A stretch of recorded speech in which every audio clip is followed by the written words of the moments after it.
Welcome to today's episode of Locked On Canucks, part of the Locked On network of podcasts. And thank you for making Locked On Canucks your first listen of the day. As always, we are free and available on all audio platforms and on YouTube. My name is Nick Bondi. I'm joined as always by my brilliant co-host, Lachlan Irvin. Lachlan, how are you doing? I'm doing great. We've got the 2 stars signed. We're figuring out what the final roster is going to look like, and we're marching through into the second half of the preseason, which means we're only a little over a week away from games that actually count, and that's what matters at the end of the day. Yeah, I can't wait for the games to start to actually count because you can glean a lot into preseason action, but at some point it starts to get repetitive and maybe not the best way to intro a Canucks podcast where we're going to be talking about the preseason. But you know what? You can learn a lot from preseason action, and I think today is a good day to grade the first half of Canucks preseason. So far, they have 2 wins, 2 losses, also 1 fake shootout victory. So also, I would almost say they're 3-2. I would count that fake shootout victory as a win if Yeah, I'm the 3-2 Vancouver for Canucks. sure. For the three, Totally, they're totally three. counts. Totally counts. It's totally legitimate. They're 2-2-1. Lachlan, where do you think the Vancouver Canucks have had success this preseason, and where do you think they've maybe struggled?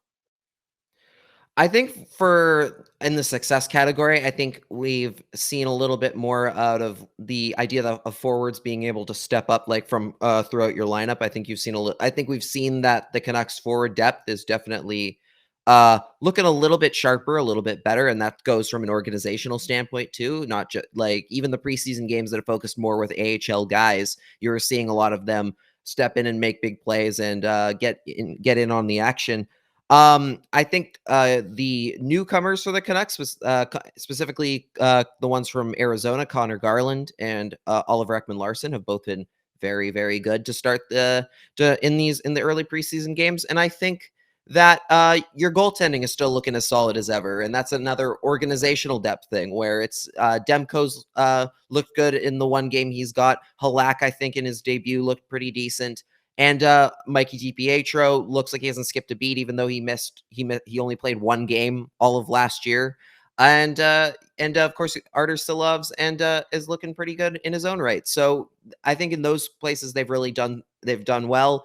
Obviously, the struggling spot is the defense, specifically on that right side, and just how like desperately weak it looks. Like a lot of us were banking on Luke Schenn really making like an impact, which already puts you in a bad spot because again, he's not supposed to be playing 82 games a year on a well-built team. So now that he's not doing so well, and you still haven't gotten back any information about any news on Travis Hamonick's return, it's looking very suspect on that right side, and they haven't really been able to step up and improve that at any point so far. What about for you? Where are you seeing the success and the struggles so far? It's a lot of the same. I think the success the Canucks have had in this preseason is with that forward depth. I think the Vancouver Canucks this season are going to have a top 9 that is very much interchangeable. I think the Vancouver Canucks this season, and you can say this, maybe the only team you can really say in the Pacific Division that's going to have the same amount of forward depth that I think is the Vegas Golden Knights, who are the proverbial favorites to win this division in the regular season. The Vancouver Canucks have a top 9 this season that's very interchangeable. Mix and match whatever lines you want. We obviously have preferred line combinations. I'd like to see the Vancouver Canucks go back to a lotto line for the first line because I know that works. But other than that, they're going to have a top 9 that's very, very interchangeable, and that's really nice to see. And it's the same on the defense where they've struggled. I mean, especially that right side. I still can't get over Luke Schenn just absolutely getting roasted by the Calgary Flames in that one preseason game. Again, it's just preseason. But like you said, if the Vancouver Canucks are going to have to rely on Luke Schenn to play top 4 minutes, you're in for a world of hurt. And that's something you don't want to have happen for the Vancouver Canucks. Obviously, with Travis Hamonick not playing, it sounds like at this point he's not going to start the regular season. And it's not really clear what he's waiting for. A lot of rumors out there it's vaccine related. But if he doesn't come back for the start of the regular season, it's going to be very, very patchwork right side of the defense. And there's questions now who's going to play with Quinn Hughes, because I think OEL and Tucker Poolman are a locked in second pairing. I think, they've played together in the preseason. It's clear that the coaching staff wants them to play together. But in terms of who's going to play right side with Quinn Hughes, that's a totally up in the air question. And they're not playing, obviously Quinn Hughes and Elias Pettersson aren't going to play tonight against the Seattle Kraken. But it's going to be interesting to see who they pair with once they get into some preseason action. Yeah, for sure. I think with Hughes especially, I think right now the guy with the inside track is it's probably somebody like, say, maybe like Brad Hunt, who's looked pretty good in the early going so far. He's looked Maybe good, but you throw don't him want in that on. guy playing top pair minutes. No, that's true. It might be Brad Hunt. The other guy is Tyler Myers. I think we're probably going to see a lot of Tyler Myers and Quinn Hughes to start the year as a group, because again, there's not, you mentioned Pullman and OEL. I think Rathbone is going to get thrown in with it's either going to be, Hunt or Shen, with him probably there. And yeah, I think Tyler Myers probably ends up right in that top spot, the way he did last year, eating up a lot of minutes, playing like 20 plus minutes a night, getting opportunities on your penalty kill, and playing with Hughes in that regard. It's not the best fit, clearly, but you kind of just have to make do with what you got because there's no one else coming. Yeah, and I think that's another area the Canucks have struggled in, is the penalty kill. Not that they've had bad results on the penalty kill, but we don't have any resolution in terms of who's going to be reliable penalty killers for this team going into the regular season, right? Like, I think someone like Giuseppe has a lock on the roster spot at this point because he does kill penalties. And if he didn't kill penalties, he probably wouldn't be on the team. And that's another big question that I don't think has been resolved so far in this preseason, is who are going to be the penalty killers for this team. Yeah, the penalty killers are a mixed bag. Obviously, last year your main unit was Tyler Mott, I believe, Jay Beagle, Brandon Sutter, and I want to say it was also Tyler Myers in there for a lot of that point. Right now, only one of those guys is here, so you've got to find somebody else who can kind of serve in that spot. Giuseppe is, like you mentioned, is a guy that's probably going to get a good look there. I think Matthew Highmark, even though he's had a pretty mediocre preseason, is probably going to be in the running there as well, because he kills a lot of penalties. I think you might see Justin Dowling kind of getting a chance there. The interesting thing to see will be with Jonah Gadgevich. He's obviously not a guy that's killed penalties a lot in the AHL level. He's never really been utilized that way. He's going to have to learn to kill penalties if he wants to make this team or be an NHLer in the future, I think. That's pretty clear. Either he's going to have to either he has to learn, or it's the coaching staff has to give him the shot to try it, because so far I don't know if it's necessarily, it seems sometimes like it's a case of they just haven't tried him on the PK, because in the preseason is the perfect opportunity. There have been penalty kills for them to give him a look and see what he can do there, and he just hasn't gotten them yet. But I think he could do it if you give him the opportunity. I think he'd find a way to at least be a serviceable enough penalty killer guy, at least for, say, your second unit, so that you could warrant keeping him up and playing him on in your fourth line. Yeah, and in terms of the goaltending, I think it hasn't, the pecking order hasn't changed much in terms of the Canucks goaltending so far in the preseason. Thatcher Demko is going to be the starter. Yar Halak is going to be the backup, and DiPietro is going to be the starter in the AHL, right? Like, I don't think there's been any change in that. No, there's no change. The goaltending situation is pretty set in stone. It is very much a case of you're going to see Demko get as many games as he needs. Halak is going to take what's left, and potentially, depending on how well DiPietro forces their hand later in the year, they might try and move Halak elsewhere, depending on what his the structure of his no move or no trade clause on his contract is for this year. I don't think there's any rush to bring DiPietro up just to be a backup necessarily. I think it is more than fine to just give him his opportunity, especially after last year where he only got one game, I think, or maybe two at the AHL level. And let Halak take this year. It's better right now to just get DPH his reps in, and he's going to get a whole lot more of them as the starting goalie for the Abbotsford team than he is as a backup for Vancouver. So right now, there's no rush with your goaltending. If it ain't broke, don't fix it. Yeah. So Lachlan, I'm going to ask you a classic podcasting question. Why don't you grade the Vancouver Canucks preseason for me? Letter grades like in school. A to Letter F. grades like in school. Okay. Letter grades like in school. So if I'm going based off the fact that they've won a couple games, they've won the two games that they've won have been against teams icing a little bit more of an AHL lineup, and the two games that they've lost have been games where they had an AHL lineup, more or less AHL lineup, going up against a pure NHL team.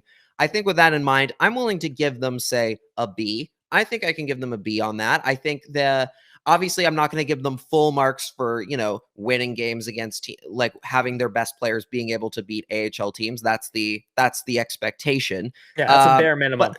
yeah, but that's the bare minimum. The reason why I'm bumping it up from, say, like a C plus, like right at that average line, to up to the B's. I think that even in the games where they were playing with a less than caliber roster, I think they held their own pretty well. The Calgary game wasn't their best. I will, and that is they lost points there for sure. But the Seattle game, I think they did pretty okay. I think B is a fair estimate, particularly from what we've seen from individual players. When you factor those in as well, they've done overall pretty decently. What about you?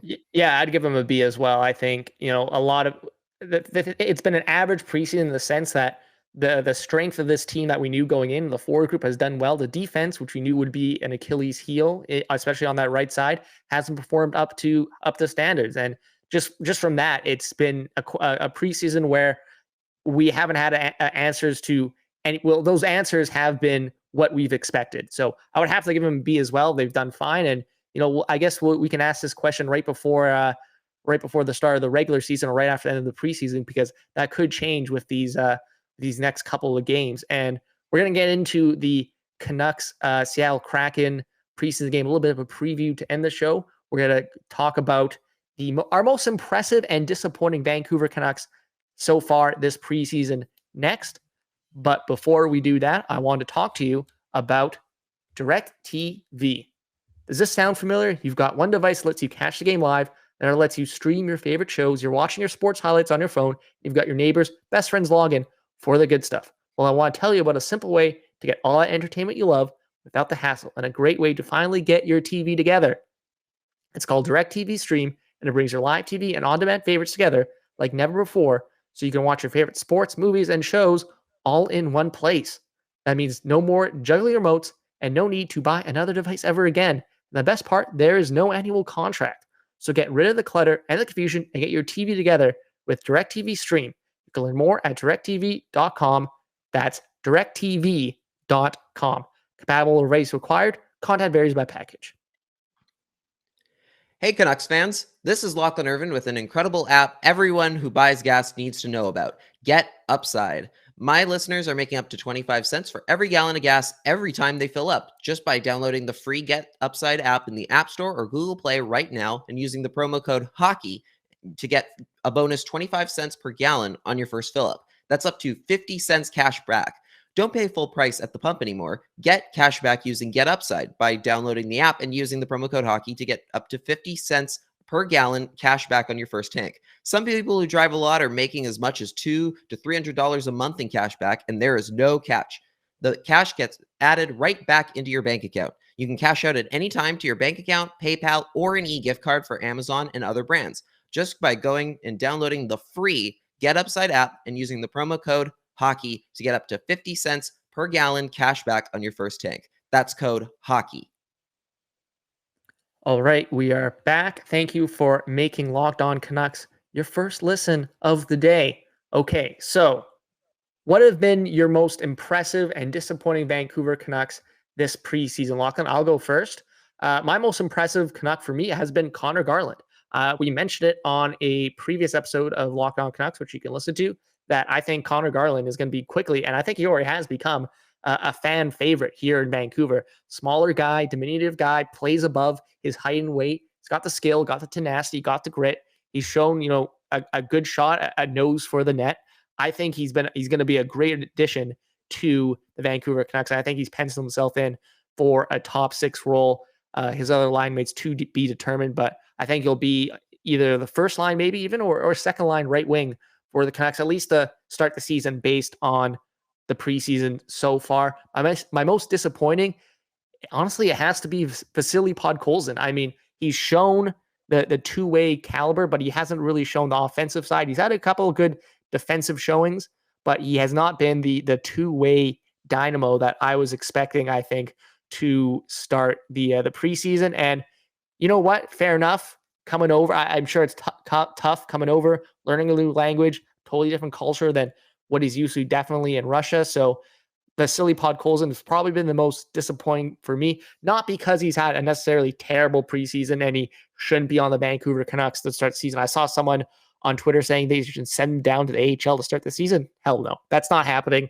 He is an NHL caliber player. I just think the expectations coming in for Vasily Podkolzin were too high. And maybe that's my fault because I saw the clips online and I thought he was going to be a great addition. But Vasily Podkolzin's been the most disappointing, I think, for me. Connor Garland, the most impressive. What about you, Lachlan?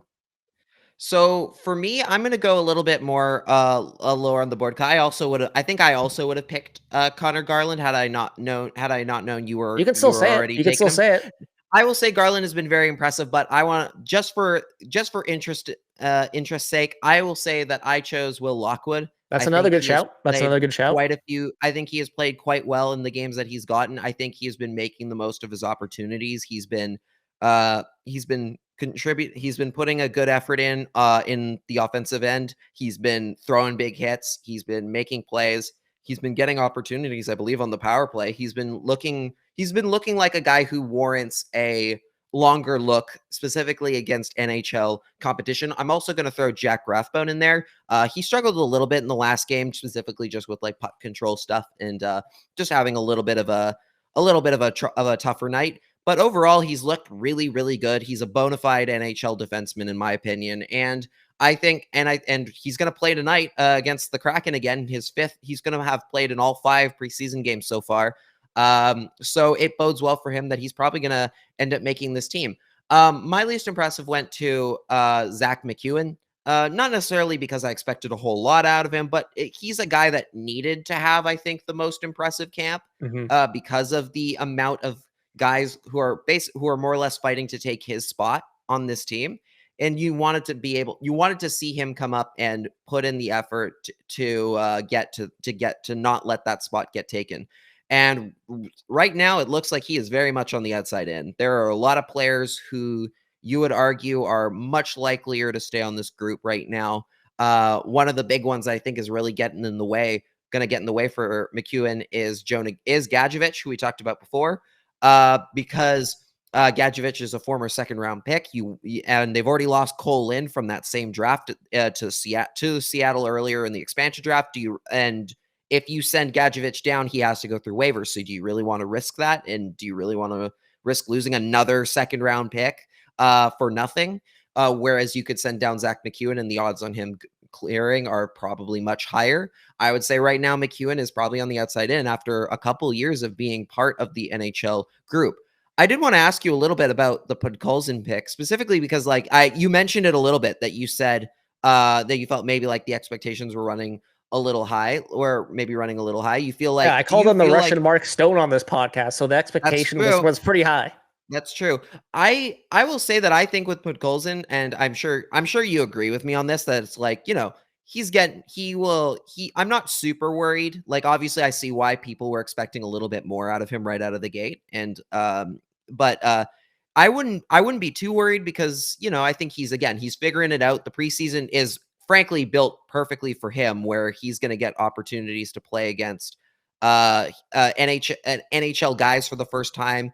And he's learning how to play that game. His foot speed needs to pick up a little bit. But I mean, if I remember correctly, I don't think when like Elias Pettersson came in his rookie year, I could be totally wrong here, but I don't think his preseason was particularly impressive. I don't remember anything about that preseason. So yeah, I think you tell me. I think he had a couple like cool looking plays, but I think one of the things was he didn't really like put up any points. And then And then the second the regular season started, he came in, he scored 3 goals in his first 2 games. So he looked pretty sharp. It didn't take him too long to get going once the real game started. So I'd say with Podkolzin in particular, give it time. He'll get there. He'll figure it out.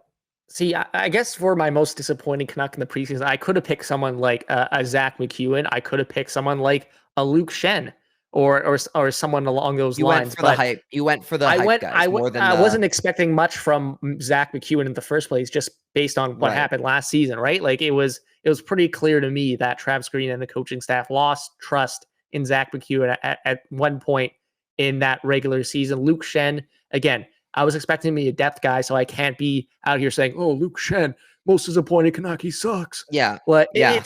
I wasn't expecting much to begin with. I was expecting a good amount from Vasily Podkolzin, and it's been a bit below standards. I'm not worried. I'm not, me saying Vasily Podkolzin has been my most disappointing Canuck this preseason doesn't mean he's going to be an absolute bust and he's going to be out of the league in 2 years. I just think relative to my expectations, again, that might be my fault. I was calling him the Russian Mark Stone on this podcast. I have to give him a bit more time, but so far, not the best preseason, but there's still time. And he can, like you said, you can still have a brilliant regular season. And if he does have a brilliant regular season, no one will remember this preseason for Vasily Podkolzin. Just like I had no idea what Elias Pettersson did in the 2018 preseason because he won the Calder. Yeah. Yeah, we're downgrading Podkolzin now to the Russian Sean Couturier. It's just a That's little still bit pretty good. Maybe if he learns how to play center, just a little bit. Yeah, just under there. I think I think it's interesting how you and I guess interpreted the question differently in the sense of you went more for the big name guy. You went for the big name guys who have either done really well and or have underwhelmed kind of thing. I could have put OEL for my most impressive Vancouver Canuck. I think he's going to be a great person to run that second power play unit. And you know what? I know this is going out of vogue, Lachlan, but the 2 defensemen on the power play is kind of going out of style, right? The Canucks could realistically run on the first power play, Quinn Hughes and OEL up there. And would that be such a bad idea? Like they're both really good puck movers. They can both get their shots through. OEL, especially on the power play, has been very impressive. I think that's possible, provided, of course, that I think specifically Jack Rathbone is ready to take over power play 2, because you still need somebody back there because you can't have OEL out there for 2 full minutes trying to run both, right? So I think it is possible that you could see Hughes activate Hughes as fourth forward kind of theory. Lachlan, you can do Quinn Hughes and OEL on the first pairing of the power play, and then Jack Rathbone on the second. Right, you have the options there. You can do that, but that's up to the coaching staff and if they believe that Rathbone is ready for that responsibility, because that's a big responsibility, right? When you're quarterbacking the power play, you're in charge of making sure it's making the calls during the 45 seconds that you're out there. So that's a lot to put on a kid who's only played about 10 games so far. Quinn Hughes got in there pretty quickly, so it is possible. He was playing power play minutes, I think, right out of the gate in his first full rookie season. But yeah, that's going to be a Travis Green decision based entirely on how ready he feels Rathbone is for that responsibility. Yeah, and I think another player that's been impressive, as you mentioned earlier, Jonah Gadgevich. I think they're going to have to take a long look in terms of if they want to put this guy on waivers. And I think disappointing has been Olli Juolevi, another one, because you know what?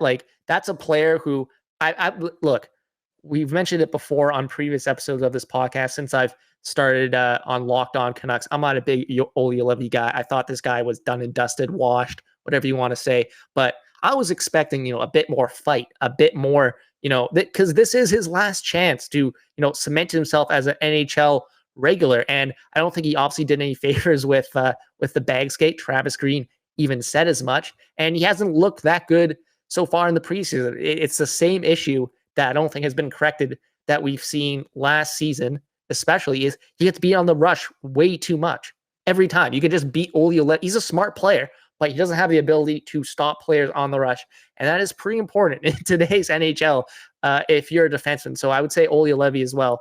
Disappointing for me. But again, I didn't pick him because I wasn't expecting much to start.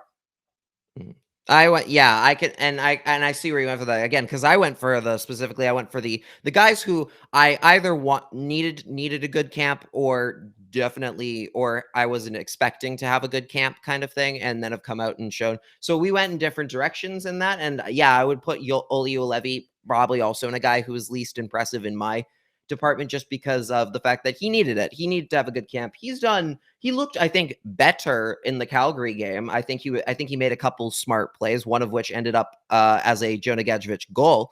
And he's going to get another opportunity tonight against Seattle. But right now, he's on the outside. He's gotta have a big night tonight. He's got to have a big night in whatever the last two Oilers games, preseason games, if that's what they decide to do with him. I think if he's cut, it's going to be one of the very last ones, because they're going to give him every opportunity to try and prove them not to. So we'll see how he does in the final three here.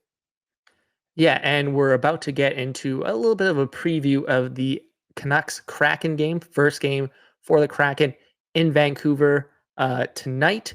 But first, a word from our sponsor, BetOnline AG.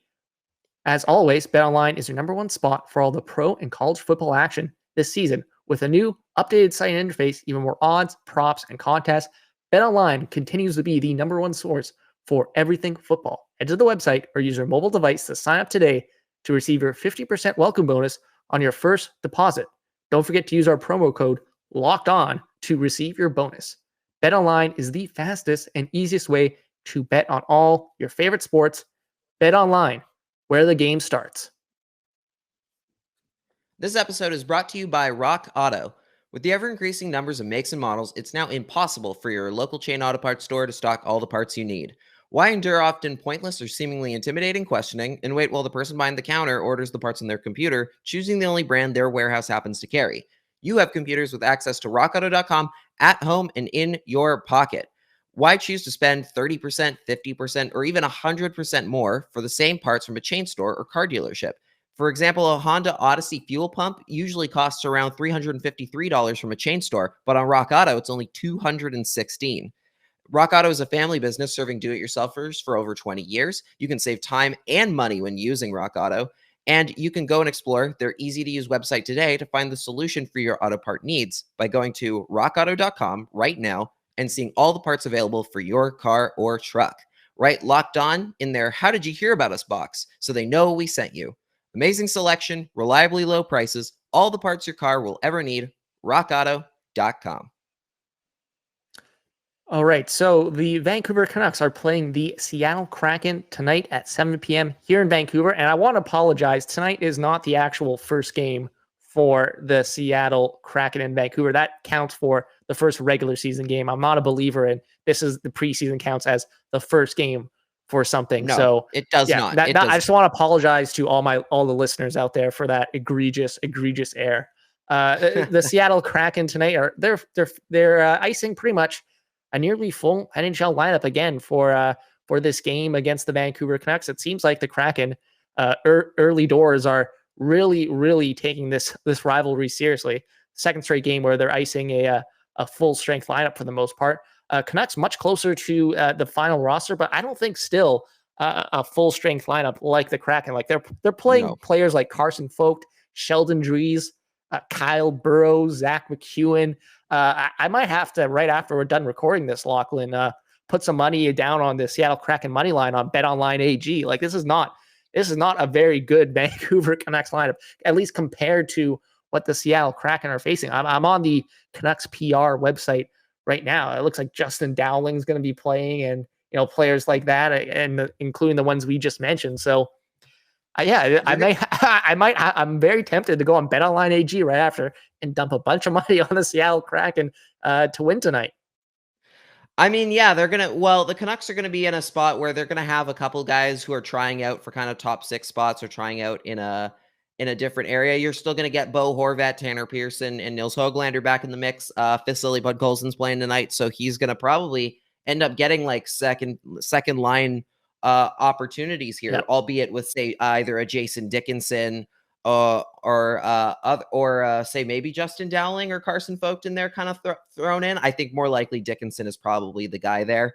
But no JT Miller. Essentially, the Canucks in this game are missing potentially their top line to start the regular season. They are missing their potential whole fill line. No Connor Garland as well.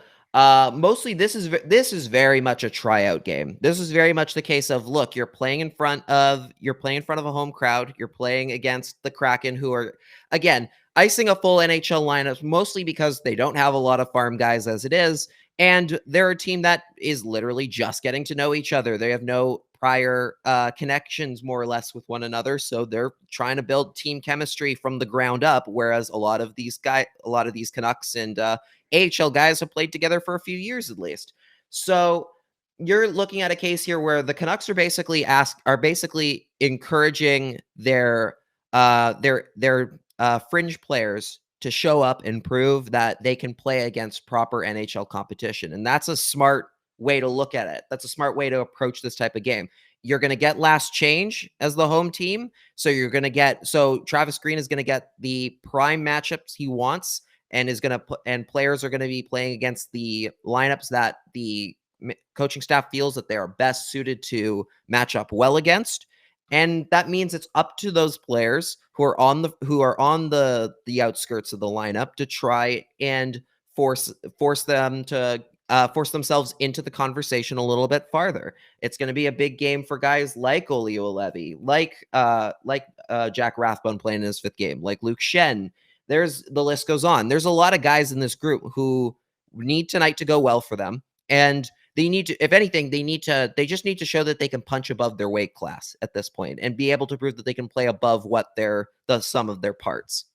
Yeah, this is the type of preseason game that feels like the last chance for the aforementioned Olli Juolevi, Zach Mcewen.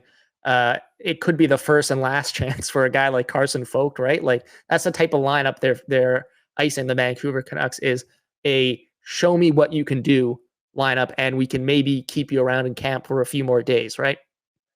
Yeah, like in the case of Carson Folk, for example, he's a guy that was been on IR. He played the last game, did okay.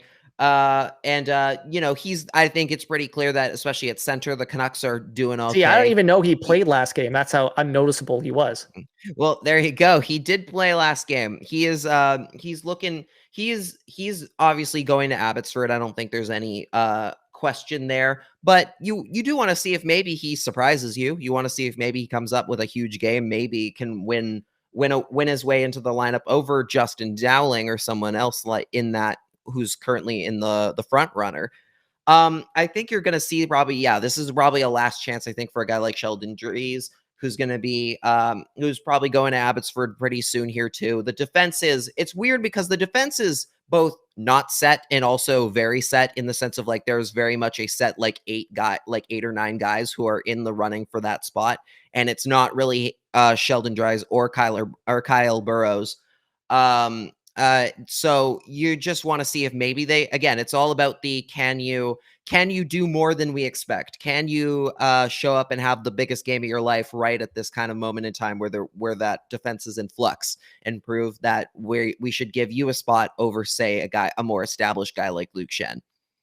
Yeah, and for Luke Schenn specifically, I still can't get that image of him just getting destroyed by the Calgary Flames last Friday. It was not a good look. So this is a big game for him as well, right? You play a solid game against a pretty good lineup that the Seattle Kraken are icing. Maybe you get a bit more consideration for that right side, especially with Travis Hamonic out, because there's going to be a battle now, really, for multiple right shot defenseman roles. Yeah, Schenn is going up against the Kraken for the second time. The first time did not go so well either. It wasn't as bad as the Calgary game, but it wasn't great. And this is a good chance to, like, prove the fluke kind of thing, and to try and be like, okay, that was a one-off. Those games were one-offs. I'm going to come back and have a much stronger game, the kind of game that people are much more accustomed to seeing from me. And I think Shenn's up for that challenge. I'm interested to see who they pair him with. I would be surprised to see I'd be surprised to see him playing with, say, a Jack Rathbone again. I think it's more likely that you'll see him probably something like maybe with an Oliver Ekman-Larsson instead. Because right now they need to see what he looks like with an NHL defenseman, and if you can find one partner that you can clearly have good chemistry with, that sets you up well. And I don't think it's worked so far with Rathbone and Shen. So OEL might, as much as OEL Poolman seems like a solidified thing at this point, it might be a case where Shen needs to find some success and some chemistry there, and maybe save himself in this lineup here. Yeah, and we'll have our reactions and thoughts of this preseason game against the Seattle Kraken on tomorrow's episode of Locked On Canucks. But that has it for today's episode of Locked On Canucks. Thank you for making this podcast your first listen every day. And now make sure your second listen of the day is Locked On Fantasy Hockey. Host Scott Cullen leans on his decades of fantasy hockey insight and experience every day to help you be the expert of your fantasy league. It is free and available on all platforms. My name is Nick Bondi. You can follow me on Twitter at Nick Bondi. Lachlan, where can people find you and your work? You can find me on Twitter at Lock in the Crease. You can also find me at my website, lockinthecrease.com, where I post blogs, articles, and sometimes other podcasts. Yes, and for everyone out there, this episode will be free and full on our YouTube page, so make sure to subscribe to that. Thank you for listening, and we'll see you tomorrow.